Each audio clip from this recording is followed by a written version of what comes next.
Well, it's one of the most anticipated nights of the year for so many teens, but in a blink of an eye, an innocent prom night could turn devastating. It's the hangover you really don't want, answering not only to police but to yourself, as one wrong move could really change a future forever. Well, joining us this morning to help break down the reality of prom night consequences is Macomber of Tully, Rinckey. Good morning, Michael. Thank you for being with us. Good morning. Thank you for having me. I know it's an exciting time for a lot of teens out there. Obviously, prom night's coming up, whether it's this weekend, the next weekend, the following. Graduation is coming up, which is a big thing.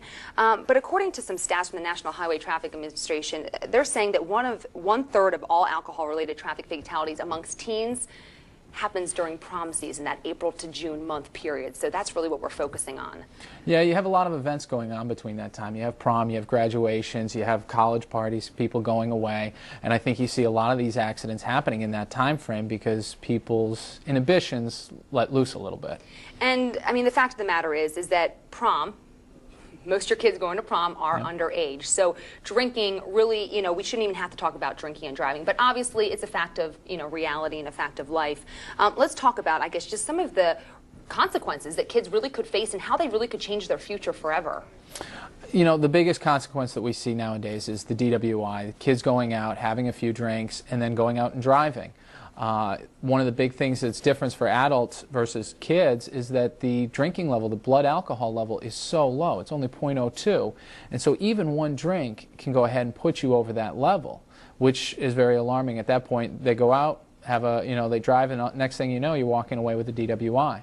And I know kids, I mean, there's drinking all over the place, whether it's on TV and movies, everywhere. So, kids, they don't really put enough emphasis in the seriousness of, what drinking and getting behind the wheel really can do and how that really can affect you. Let's go now to drug possession. That's obviously another big thing. A lot of teens on prom nights, they're not only drinking, they're potentially doing other things, and that comes with big consequences as well. This is probably the most scary aspect to me. I mean, someone who's got significant student loans myself, if you walk away with a drug possession charge, you might not be eligible for federal student loans for a year. If you have a repeat offense of that, you might be ineligible for life.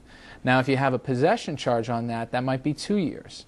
And for students, young kids that are already admitted into college and they're attending college and then they get a drug possession charge, they might be faced with the real possibility of having to pay back all of those loans. Oh, and that's a huge nightmare for a lot of kids out there. Yeah. I mean, if they couldn't get student loans even for a year, I mean, if not forever, and just that one first offense, I mean, that could put off college for a year, and who knows what's going to happen during that time.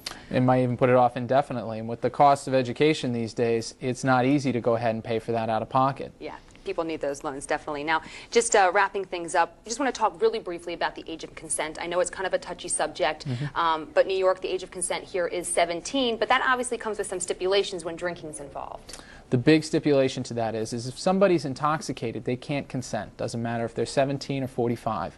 If somebody's intoxicated, the law looks at that and says, well, doesn't matter. They can't consent regardless.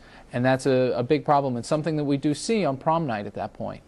And, we want all the teens to have a great prom season. We obviously want them to have an enjoyable night, memories to last a lifetime. But just be smart about it. I think that's really what it boils down to. It's one small little mistake can have such far-reaching implications. And you hope that none of this ever happens to any student or anyone. Well, this is your warning. I guess consider it that. Well, Michael, thank you so much for being with us this morning. Hopefully some parents and even teens out there got some information on this.